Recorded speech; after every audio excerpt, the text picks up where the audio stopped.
नमस्कार, मैं हूं शशि तुषार शर्मा और आप देख रहे हैं चुनावी खबरों पर आधारित हमारा खास बुलेटिन। सबसे पहले आप दिन की बड़ी चुनावी खबरों को संक्षेप में जान लीजिए, जिसके बाद हम आपको बताएंगे कि खबरें खास हैं क्यों और इनके राजनीतिक मायने क्या हैं। लोकसभा चुनाव से पहले एक बार फिर से अडानी का मुद्दा जोर पकड़ता जा रहा है। नए खुलासे और दावों के साथ विपक्ष ने इस मसले को हाथों हाथ लपका है। केंद्र सरकार ने सुप्रीम कोर्ट में कहा है कि वो जम्मू कश्मीर में किसी भी वक्त चुनाव के लिए तैयार है। मतदाता सूची अपडेट हो चुकी है, बस थोड़ा सा काम बचा हुआ है। पूरी खबर हम आपको बताएंगे। उधर मुंबई में विपक्ष की इंडिया गठबंधन की तीसरी बैठक शुरू हो गई है और इस बैठक में विपक्ष मोदी सरकार के खिलाफ अपना एक्शन प्लान बनाएगा। हम आपको बताएंगे कि इस बैठक में होगा क्या क्या। मध्य प्रदेश में बीजेपी को बड़ा झटका लगा है। पार्टी के एक विधायक ने पार्टी छोड़ने के साथ ही ज्योतिरादित्य सिंधिया पर गंभीर आरोप लगा दिए हैं। ये कदम बीजेपी को कितना महंगा पड़ सकता है, हम ये भी जानेंगे।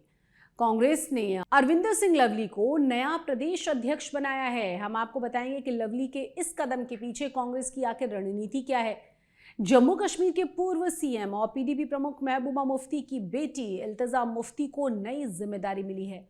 ये जिम्मेदारी क्या है, ये भी आपको बताएंगे। साथ ही साथ हम आपको बताएंगे कि रक्षाबंधन के मौके पर प्रियंका गांधी ने इंस्टाग्राम पर ऐसा क्या शेयर किया कि वो इंटरनेट पर छा गया। चलिए अब थोड़ा विस्तार से तमाम खबरों को समझ लेते हैं। शुरुआत करते हैं अडानी मुद्दे से। लोकसभा चुनाव में अभी एक बार फिर से अडानी का मुद्दा छाया रहने के आसार नजर आने लगे हैं। दरअसल संगठित अपराध और भ्रष्टाचार रिपोर्टिंग परियोजना यानी कि OCCRP ने गुरुवार को दावा यह किया कि मॉरिशस स्थित अपारदर्शी फंडों ने अडानी के शेयर में लाखों डॉलर का निवेश किया। जॉर्ज सोरोस और रॉकफेलर ब्रदर्स फंड जैसे संगठनों की ओर से ताजा आरोप ऐसे समय में लगाए गए हैं जब कुछ महीने पहले ही हिंडनबर्ग्स ने अरबपति गौतम अडानी की ओर से संचालित बंदरगाह से ऊर्जा क्षेत्र में काम करने वाले समूह पर बैलेंस शीट में गड़बड़ी, स्टॉक मूल्य में हेरफेर और टैक्स हेवन के दुरुपयोग के आरोप लगाए थे। इस खुलासे के बाद अडानी समूह के शेयर्स के मूल्य में लगभग 150 अरब बिलियन डॉलर की गिरावट दर्ज की गई थी। उस वक्त अडानी समूह ने सभी आरोपों से साफ इनकार कर दिया था और इस बार भी अडानी समूह ने बयान जारी करके आरोपों को सिरे से नकार दिया है। लेकिन अब ये मुद्दा तूल पकड़ सकता है क्योंकि विपक्ष को सरकार को घेरने का एक और मुद्दा मिल गया है। चलिए सुनाते हैं आपको कि राहुल गांधी ने प्रेस कॉन्फ्रेंस करके क्या क्या आरोप लगाए हैं। $1 बिलियन हिंदुस्तान से अडानी जी की कंपनी के नेटवर्क के थ्रू अलग अलग देशों में गया और फिर वापस आया और उस पैसे से अडानी जी ने जो उनकी शेयर प्राइस थी उसको बढ़ाया, इन्फ्लेट किया और उस फायदे से हिंदुस्तान का जो इंफ्रास्ट्रक्चर है, जो अडानी जी एयरपोर्ट्स खरीद रहे हैं, पोर्ट्स खरीद रहे हैं, अभी यहां धारावी में शायद उनको बड़ा प्रोजेक्ट मिला है। बहरहाल इस रिपोर्ट के आने के बाद अडानी कंपनी के शेयर धड़ाम से गिरे हैं और आने वाले दिनों में और भी गिरने की आशंका है। उधर केंद्र सरकार ने सुप्रीम कोर्ट में कहा है कि वो जम्मू कश्मीर में किसी भी वक्त चुनावों के लिए तैयार है। केंद्र की ओर से सॉलिसिटर जनरल तुषार मेहता ने कहा है कि लेह में स्थानीय चुनाव हो चुके हैं जबकि करगिल में चुनाव होने वाले हैं। उन्होंने आगे कहा कि जम्मू कश्मीर में आतंकवादी घटनाओं में 45% से ज्यादा की कमी आई है, वहीं घुसपैठ में 90% की कमी आई है। ये सभी आंकड़े बताते हैं कि जम्मू कश्मीर में हालात बेहतर होते जा रहे हैं। मेहता ने यह भी कहा कि केंद्र चुनाव के लिए तैयार है, लेकिन राज्य और केंद्रीय चुनाव आयोग को यह तय करना है कि इसे कराना कब है। उन्होंने ये भी कहा कि जम्मू कश्मीर में मतदाता सूची अपडेट हो रही है, बस थोड़ा सा काम उसमें बचा हुआ है। सुप्रीम कोर्ट में ये तमाम बातें जम्मू कश्मीर से आर्टिकल 370 को खत्म करने के खिलाफ दाखिल याचिकाओं पर सुनवाई के दौरान हुई है। सुनवाते हैं आपको कि मुजफ्फर इकबाल जो कि एडवोकेट हैं, उन्होंने क्या कहा है। आज सॉलिसिटर जनरल को ऑनरेबल सुप्रीम कोर्ट के कॉन्स्टिट्यूशनल बेंच ने कहा है कि आप अपना रोड मैप और गवर्नमेंट से आप पूछकर अपना ओपिनियन दें कि आपने रियासत के बारे में क्या करना है। तो वो बहुत लोगों को उम्मीद लगी है कि अब सुप्रीम कोर्ट क्या करता है।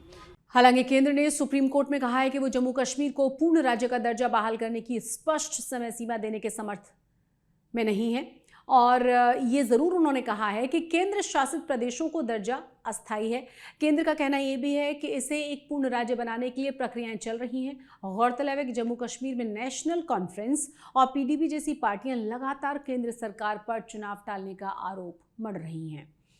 खबरों के सफर में अब बात करते हैं इंडिया गठबंधन की, जिसकी तीसरी बैठक मुंबई में शुरू हो चुकी है। 2 दिन तक चलने वाली इस बैठक में 28 विपक्षी दलों के कुल 62 नेता लोकसभा चुनाव में मोदी सरकार का विकल्प पेश करने का ठोस एक्शन प्लान तैयार करेंगे। बैठक के बाद इंडिया गठबंधन का लोगो जारी किया जाएगा। साथ ही साथ गठबंधन की 11 सदस्यों वाली समन्वय समिति का ऐलान भी कर दिया जाएगा। माना जा रहा है कि गठबंधन का एक झंडा भी जारी होगा, जिसका इस्तेमाल होगा विपक्षी दल अपनी रैलियों के दौरान करेंगे। और इस बात के पूरे आसार लगाए जा रहे हैं कि यह झंडा तिरंगे से मिलता जुलता हो सकता है। इंडिया गठबंधन का एक सचिवालय भी बनाया जाएगा, जहां इलेक्शन मैनेजमेंट से जुड़ा हुआ हर कामकाज किया जाएगा। साथ ही एक रिसर्च विंग भी बनाए जाने का प्रस्ताव है। गठबंधन से जुड़े मसलों पर बातचीत के लिए 5 से 10 प्रवक्ता तय किए जा सकते हैं। साथ ही सोशल मीडिया टीम का भी गठन होगा। इसके अलावा साझा चुनाव प्रचार के लिए एक सब कमेटी बनाए जाने पर भी फैसला हो सकता है। एक जॉइंट एक्शन कमेटी बनाए जाने का भी प्रस्ताव बैठक में रखा गया है। सारे मुद्दों पे बातचीत होगी, वो चाहे सीट शेयरिंग का मुद्दा हो, संयोजक का मुद्दा हो, और भी बहुत सारी चीजें चर्चा में आएंगी। और जो भी फैसला 2 दिन की बैठक में होगा वो प्रेस कॉन्फ्रेंस करके, कोई दावेदारी है? हम यहाँ सामने मीडिया में ये चीजें नहीं बोल सकते। अलायंस है, उसकी अपनी एक गरिमा होती है। मीटिंग में जब बातचीत होगी तो जरूर केजरीवाल जी अपनी राय रखेंगे। सांप्रदायिक शक्तियां जो देश में दंगा फसाद कराने का काम करती हैं, भाई को भाई से लड़ाने का काम करती है, देश के संविधान पे जो खतरा है, जो लोकतंत्र पर खतरा है, उन शक्तियों से लड़ने के लिए हम लोग जो है एक हुए हैं। और कैसे मिलकर के जो आने वाला जो चुनाव है, क्योंकि जनता की मांग पर, और जनता ये चाहती थी देश की कि हम लोग जो है ये गठबंधन बनाने का काम करें। मैं समझता हूँ कोई भी मीटिंग जो है वो बहुत इम्पोर्टेंट है, और इसकी तो और भी, क्योंकि इलेक्शन करीब आ रहे हैं और फाइनल रोड मैप आज तैयार करना पड़ेगा। सबसे बड़ा मुद्दा ये होगा कि इलेक्शन कैसे जीता जाए, कौन सी चीज़ें हम लोगों के सामने रखनी पड़ेगी, जो हमारा मेन प्लैंक होगा जिस पे हम लोग इलेक्शन लड़ेंगे। मुंबई बैठक के बाद देश भर में इंडिया गठबंधन की साझा रैलियां शुरू हो चुकी हैं। इन रैलियों में विपक्षी दलों के बड़े नेता शामिल होंगे और सरकार की नीतियों पर निशाना साधेंगे। हालांकि इसमें प्रधानमंत्री नरेंद्र मोदी पर व्यक्तिगत हमले नहीं बोले जाएंगे। इंडिया गठबंधन के सामने चुनौतियों की भरमार है। बैठक के प्रस्तावित एजेंडे में संयोजक का कोई जिक्र नहीं है, जो ये जाहिर करता है कि गठबंधन में लीडरशिप के मसले पर आम राय बनना बड़ा मुश्किल है। अब हर किसी को इसी बात का इंतजार है कि बीजेपी से मुकाबले के लिए विपक्षी दल सीट शेयरिंग पर रजामंदी कैसे बनाते हैं। विपक्ष की कोशिश है कि ज्यादा से ज्यादा लोकसभा सीटों पर एनडीए उम्मीदवार के खिलाफ विपक्ष का एक ही उम्मीदवार हो, ताकि बीजेपी और एनडीए के विरोधी वोटर्स के वोट बंटने से रोके जा सकें। इधर बीजेपी ने मिशन शंखनाद के जरिए विपक्ष के खिलाफ मुहिम छेड़ने का फैसला किया है और इस अभियान के तहत 1 लाख सोशल मीडिया कार्यकर्ता 10 करोड़ मतदाताओं से व्हाट्सएप के माध्यम से संपर्क साधेंगे। पार्टी सोशल मीडिया वॉलंटियर्स के साथ देश के 100 शहरों में बैठक करेगी। अभियान के दौरान लोगों को सरकार की उपलब्धियों से भी वाकिफ कराया जाएगा। अब हम बात करेंगे मध्य प्रदेश की, जहां बीजेपी को एक और बड़ा झटका लगा है, क्योंकि मध्य प्रदेश के शिवपुरी जिले की कोलारस सीट से बीजेपी के विधायक हैं वीरेंद्र रघुवंशी। उन्होंने पार्टी की सदस्यता से इस्तीफा दे दिया है। इस्तीफे से पहले वीरेंद्र रघुवंशी ने प्रेस कॉन्फ्रेंस करके कहा कि पार्टी में उन्हें नजरअंदाज किया जा रहा था और आला कमान ने उन्हें कभी सुना ही नहीं, उनकी पीड़ा किसी ने ध्यान ही नहीं दी। लेकिन अब बड़ी बात यह है कि उन्होंने बीजेपी सरकार पर भ्रष्टाचार में घिरे होने के भी आरोप लगाए हैं और कांग्रेस सरकार को गिराने के लिए ज्योतिरादित्य सिंधिया को भी आड़े हाथों लिया है। आपको सुनवाते हैं पूर्व बीजेपी विधायक वीरेंद्र रघुवंशी का पूरा ये बयान। लगातार 3.5 साल से जब सरकार भाजपा की सिंधिया जी के सहयोग से बनी, तो मूल भाजपाइयों का पूरी तरह से शोषण किया जा रहा है, उनको प्रताड़ित किया जा रहा है, उनको पार्टी छोड़ने के लिए मजबूर किया जा रहा है। और एक मधुमक्खी के छत्ते की तरह सिंधिया जी के साथ जो मंत्री और कार्यकर्ता आए हैं, वो मूल भारतीय जनता पार्टी के कार्यकर्ता का खून ही नहीं चूस रहे हैं, हड्डियां कुचलने की भी कोशिश मुकदमे लगा के कर रहे हैं। इस्तीफे के बाद सियासी हलकों में कई तरह की प्रतिक्रियाएं हैं। पहली ये कि वीरेंद्र रघुवंशी को टिकट न मिलने की आशंका थी, इसीलिए शायद उन्होंने पार्टी को छोड़ा। वो पहली बार सिर्फ 750 वोटों से ही जीत पाए थे। दूसरी तरफ ये भी कहा जा रहा है कि उनके आरोपों को आधार बनाकर कांग्रेस अब बीजेपी को घेरने में लग जाएगी। लेकिन बड़ा सवाल यही है कि क्या वीरेंद्र रघुवंशी कांग्रेस ज्वाइन करेंगे और क्या उन्हें कोलारस से ही टिकट दिया जाएगा। कांग्रेस ने दिल्ली प्रदेश में नए अध्यक्ष का ऐलान कर दिया है। पार्टी ने नलिन चौधरी की जगह अब अरविंदर सिंह लवली को ये जिम्मेदारी सौंप दी है। इस बाबत कांग्रेस ने सोशल मीडिया साइट पर भी जानकारी दी। हम बात कर रहे हैं एक्स की, जो पहले ट्विटर हुआ करता था। कांग्रेस संदेश ने एक पोस्ट में लिखा है कि कांग्रेस अध्यक्ष ने अरविंदर सिंह लवली को तत्काल प्रभाव से दिल्ली प्रदेश कांग्रेस कमेटी का अध्यक्ष नियुक्त कर दिया है। अरविंदर सिंह लवली दिल्ली की भूतपूर्व मुख्यमंत्री शीला दीक्षित की सरकार में मंत्री भी रह चुके हैं। शीला दीक्षित की सरकार में उन्हें शिक्षा और परिवहन विभाग की जिम्मेदारी दी गई थी। 2017 में दिल्ली नगर निगम चुनाव से ठीक पहले वो बीजेपी में चले गए थे, लेकिन बीते लोकसभा चुनाव से पहले कांग्रेस में फिर से घर वापसी कर ली। 2019 के लोकसभा चुनावों में पूर्व दिल्ली निर्वाचन क्षेत्र से गौतम गंभीर की और अतिशी के खिलाफ चुनाव उन्होंने लड़ा था, लेकिन चुनाव वो हार गए थे।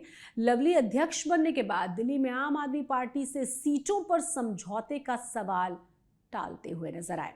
सुनाते हैं आपको कि जो अभी मौजूदा दिल्ली के कांग्रेस के अध्यक्ष हैं नए नवेले अरविंदर सिंह लवली क्या कह रहे हैं। कांग्रेस के संगठन को मजबूत करें और सब एकजुटता के साथ लोगों के सामने जो है लोगों के मुद्दे उठाएं, लोगों के सामने पुरानी वाली कांग्रेस नज़र आए। तो हम कोशिश करेंगे, सब लोगों ने कोशिश की है। अभी जो हमारे पूर्व के अध्यक्ष थे उन्होंने भी बहुत मेहनत की, उससे पहले वाले अध्यक्षों ने मेहनत की। तो अभी ज़रूरत इस बात की है कि हम सब लोग मिलजुल के दोबारा से संगठन को जो है उठाएं। और निश्चित रूप से मुझे लगता है कि अगर हम संगठन को मजबूत कर लेंगे तो आने वाले दिनों में कांग्रेस का भविष्य दिल्ली में उज्जवल है। सर, कांग्रेस की खासियत ये है कि हर आदमी को अपना विचार रखने की आज़ादी है यहाँ पे, और सब तमाम दिल्ली के कांग्रेस के लोगों ने कांग्रेस हाईकमान के सामने अपनी बात रख दी है।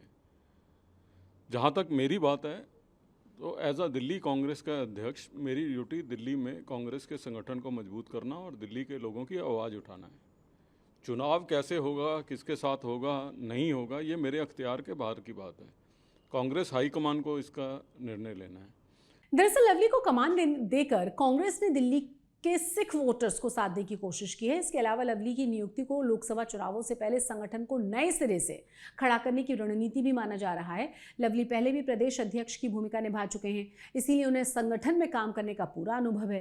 वैसे खास बात यह है कि लवली आम आदमी पार्टी और के साथ साथ कांग्रेस के बीच गठबंधन के पक्ष में भी माने जाते हैं। यानी कांग्रेस की तरफ से संकेत यही है कि पार्टी लोकसभा चुनावों में दिल्ली की 7 सीटों पर भी आम आदमी पार्टी के साथ गठबंधन करना चाहती है। लेकिन ऐसा हुआ भी तो भी दिल्ली में सीट बंटवारे को लेकर कवायद आसान नहीं होने जा रही।